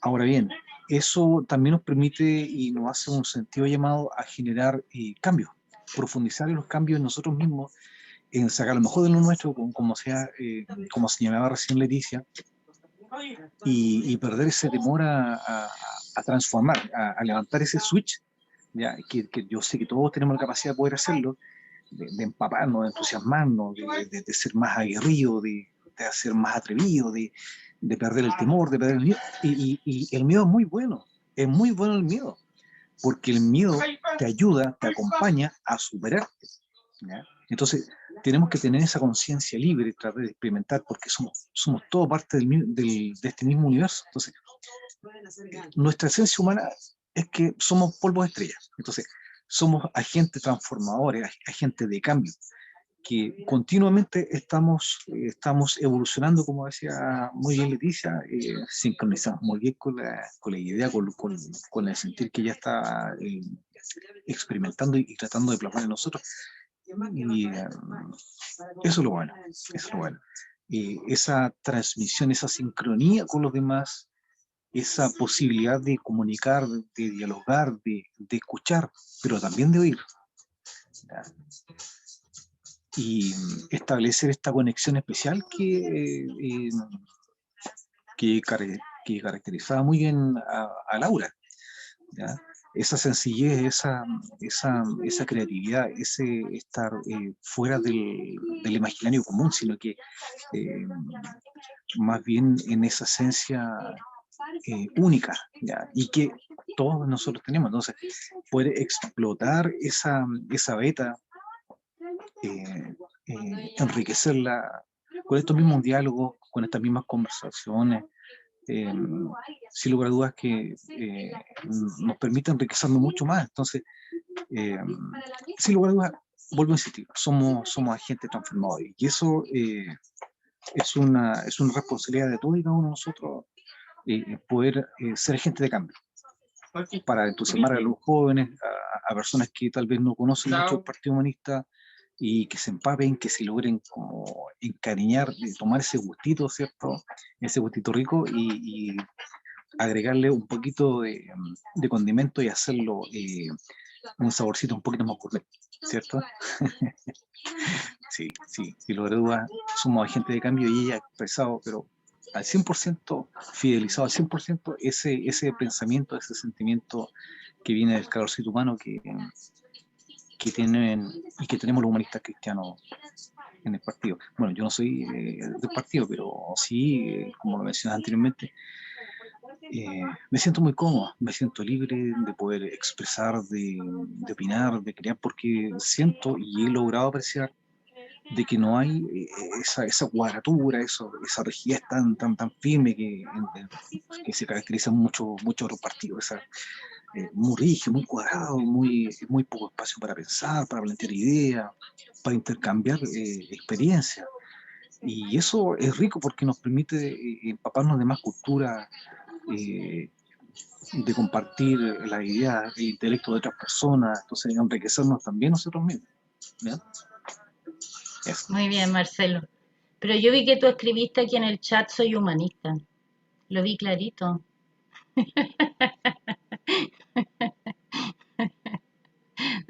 No se te escucha, no se te escucha. El micrófono, Marcelo, disculpa. Ah, sí, no, que estaba teniendo problemas con la batería, sí, me queda 2%. Chuta. Pero estamos terminando. No sé si alguien más quiere comentar algo como para ya cerrar. O sea, yo quería comentar algo, que ser humanista no significa pertenecer al Partido Humanista. Claro. Y hay que tener claro eso, o sea, porque el humanismo va mucho más allá de la convicción de un partido, ¿ya? Yo también lo tengo más o menos claro eso. Bien. ¿Por qué? Porque eso es lo que el predicamento de Silo, ¿cierto? Que somos más allá de un partido, y de hecho aquí se deben privilegiar, ¿cierto? Todos aquellos, ¿cómo se llama? Cualidades humanas que tenemos y que son diversas, ¿cierto? A cada individuo tiene diferentes tipos de cualidades que en algún momento, ¿cierto? Se tienen que desarrollar si se dan la oportunidad para que se puedan desarrollar. Y desde ese punto de vista está todo por descubrir, por conocer, por crear, por desarrollar. Y es un mundo infinito. Exactamente. Como decíamos en el cierre del miércoles, decía, entre las aspiraciones humanistas y lo que está pasando, se ha instalado un muro. Ha llegado el momento de derribarlo, dice. Y para eso es necesaria la unión de todos los humanistas del mundo. Bueno, Javier, ¿quieres hablar? Sí. Gracias. Bueno, en realidad es una mujer espectacular, maravillosa. Pues estoy súper arrepentido de haber estado en el Partido Demócrata Cristiano en esa época y no en el Partido Humanista. ¿Ya? Y lamentablemente, por cosas de la vida, yo creo que de repente podemos estar muy cerca a algunas personas y sin embargo no nos conocemos, no sabemos las obras o acciones que hace la otra persona. Yo en esa época participé en el plebiscito del 88, por la DC, trabajé harto, ganamos, ¿cierto? Y participé mucho en las elecciones, candidaturas, fue una participación a full time. Y el año 87 me casé, así que yo estudiaba, ¿cierto? Trabajaba y después preocupado de los hijos. Entonces el tiempo que no lo dedicaba a la política o a ese trabajo, lo dedicaba a mi familia, pues entonces lamentablemente no tuve mucho tiempo de escuchar a otros líderes, ¿ya? Y lamentablemente uno, bueno, yo por mi experiencia personal escuchaba a la gran mayoría de los grandes líderes a nivel nacional, pero me di cuenta que muchos hablaban mucho, pero decían poco, ¿ya? Y no se cumplió en gran medida lo que prometían o lo que ellos expresaban en sus discursos. Así que me fui desilusionando demasiado de la política. Y ahora que estoy conociendo a esta mujer, pucha, qué extraordinaria. O sea, tal como decía alguien, ella se anticipó al tiempo, ¿ya? Ella revolucionó todo, revolucionó la política, revolucionó el quehacer de la mujer en todos los ámbitos. Entonces, extraordinario, o sea, admirable. Y como decía anteriormente, yo estuve muy ocupado. Lamentablemente, en mi trabajo, ¿cierto? Yo soy una persona de un origen humilde, ya en poblaciones, también muy deportista, así que de repente iba a la cancha a jugar fútbol, preocupado de mis familiares, mis hermanos. Soy uno de 8 hermanos, el mayor más encima, así que preocupado de mis hermanos y 5 hermanas que tengo, enseñándole, ayudándole en el colegio, así que pues actividad me sobraba. Así que, pero como digo, pues ahora estoy fascinado con esta mujer grandiosa, ¿cierto? Muy trabajadora, muy inteligente, muy valiosas y bueno, con un ángel, pucha, poco común. Y yo creo que alguien también me parece que el joven que habló poco antes que yo, expresó algo muy importante que hay que considerarlo, que hay que divulgar el trabajo que hizo esta mujer, esta gran mujer, esta gran heroína, el trabajo que desarrolló ella, sus principios, ¿cierto? La preocupación por la gente, por el pueblo, por la gente vulnerable, ¿cierto? Por la mujer, por las personas que sufren, porque son personas que tienen problemas grandísimos. Y que yo lo sufrí también, por eso yo soy muy sensible a esto. Familiares míos también sufrieron la vulnerabilidad, la pobreza, ¿cierto?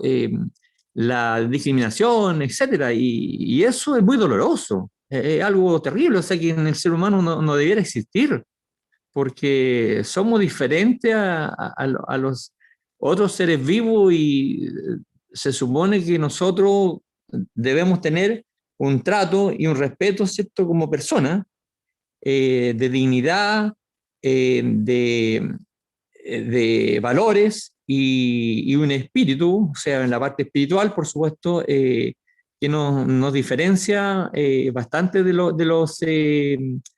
otros seres vivos o animales que están digamos, en segundo plano. Y a partir de eso, es construir o ir mejorando una sociedad que sea muy respetuosa al ser humano. Es decir, de verdad poder humanizar a toda la humanidad, a todo el ser humano y para tener un futuro mucho mejor, una vida más sana, una vida muy digna y valiosa. Y que hay que, como decía anteriormente, hay que divulgar y hay que dar a conocer en todos los ámbitos y la mayor de las veces que sea posible, ¿cierto? El trabajo y la labor y la gran obra que hizo esta mujer, Laura Rodríguez. Y además que tiene el apellido de mi abuela materna, así que con mayor razón yo creo que es algo que me ha encandilado, realmente, me ha encandilado. Y nosotros deberíamos divulgar en todos los sentidos y aspectos a esta gran mujer, porque es muy valiosa. Y eso yo creo que es algo muy potente que destaca el partido, que lo diferencia además de los otros partidos políticos. Así que tenemos algo muy valioso, tenemos un tesoro realmente, un tesoro que tenemos que saber guiarlo, utilizarlo y aprovechar de su experiencia y su obra para engrandecer al partido. Y por supuesto desde ahí hacer los cambios que corresponde, hacer el trabajo mancomunado y social como lo hizo esta gran mujer. Un trabajo enorme, tremendo, muy importante y valiosísimo. Muchas gracias, Javier. Muchas gracias, muchas gracias. Algo me gustaría agregar, Leticia, como recordar, digamos, el tema de la fundación de Laura Rodríguez, la fundación que se formó y que entregaba un premio, digamos, a la coherencia. Eso quizás faltó agregar, digamos, que cada año que hacíamos el recordatorio, hacíamos un encuentro en la fundación para este premio a la coherencia en Chile y se elegían distintas personas que habían demostrado una acción coherente, digamos, que tiene que ver justamente con el principio nuestro, que es el pensar, sentir y actuar en la misma dirección.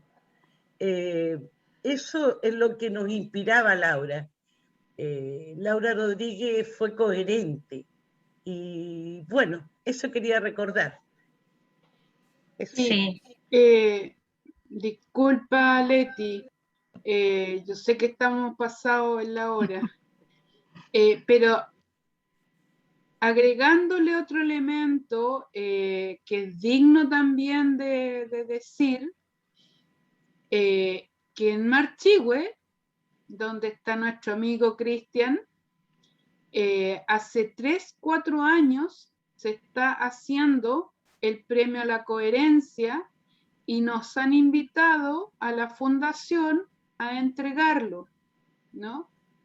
Y es mucho más importante porque nosotros, a pesar de que desde la fundación se entregaba como a personajes que cumplían cierto, o la aspiración de este tema de la coherencia, en Marchihue se entrega a la gente súper simple, ¿no? Con unos atributos maravillosos. A nosotros nos tocó el honor de entregarle a una mujer dirigente, escritora, luchadora de derechos humanos, y también el último que se hizo antes de la pandemia, a un hombre muy simple, muy sencillo, que hacía los temas de reciclaje desde toda la vida, desde antes que fuera moda estar en los temas de la ecología. Entonces, esa forma se fue llevando y no me extraña el por qué hoy día el Cristian es el alcalde de Marchihue, porque tiene una coherencia, un estilo de hacer las cosas en esa dirección, ¿no? que planteamos nosotros y que fue encarnado por la Lala. Efectivamente, y además este hombre, Cristian, rinde cuentas todos los sábados a través de Facebook de las cosas que han pasado en la semana. Todas las semanas. Entonces no hace porotá, pero está toda la semana rindiendo cuenta pública, cosa que es muy, muy valioso, muy valioso. Bueno, queridos amigos, queridas amigas, quiero agradecer. ¿Podría hacer una consulta? ¿Ya? ¿Podría preguntar algo? A propósito del síndrome de altura. Del virus de altura. El virus de altura. ¿Será cierto que en algunos partidos políticos, sobre todo los de la derecha, hay algunas salas que son presurizadas para evitar la ingravidad? No lo sé. Yo lo único que sé es que la ideología de trasfondo que tiene sobre todo los ultraderechas que son Opus Dei, le hacen creer incluso desde su institucionalidad religiosa, que tienen una propia, de que ellos están designados por Dios para tener la virtud para dirigir al resto de nosotros. Y por lo tanto tienen una creencia súper intensa. De hecho, una amiga mía me contó que terminó en una misa donde el cura decía, y esto es testimonio fiel, ¿han visto cómo las joyas se ven más brillantes en el cuello de las mujeres virtuosas? Ese es el tipo de marco en el que ellos se mueven, así que sin duda su emplazamiento es que son superiores, pero además designados por Dios para ser superiores. Bastante parecido a la monarquía, dicho sea de paso, ¿ya? Así que no sé. Bueno, yo quiero agradecerle a Cookie y al equipo de la Escuela de Formación del PH por haberme convidado a colaborar en este espacio. Como ya les he comentado en otras ocasiones, yo no soy miembro pleno del partido, lo fui durante mis años mozos, pero ahora mi aplicación práctica es en otro de los organismos humanistas, que es el Centro de Estudios Humanistas Aletheia, que en griego aletheia significa develar la verdad, así que tratamos de hacer estudios en esa dirección, muy comprometidos con el tema de la Asamblea Constituyente, en la que seguimos tratando de aportar. Y estoy muy agradecida, además muy contenta de haber conocido, porque al 80% de quienes he visto en este encuentro no los había visto nunca. nunca no los conocía. Y eso es muy estimulante también, ¿ah? O sea, está bien encontrarse con los amigos que uno conoce siempre, pero cuando uno se encuentra con otra gente que está en una búsqueda común, uno se pone muy feliz. Y yo he estado muy feliz de estar compartiendo este espacio con ustedes. Y no nos olvidemos nunca que el Partido Humanista no es un partido más, sino que es algo más que un partido. Muchas gracias a todas y todos.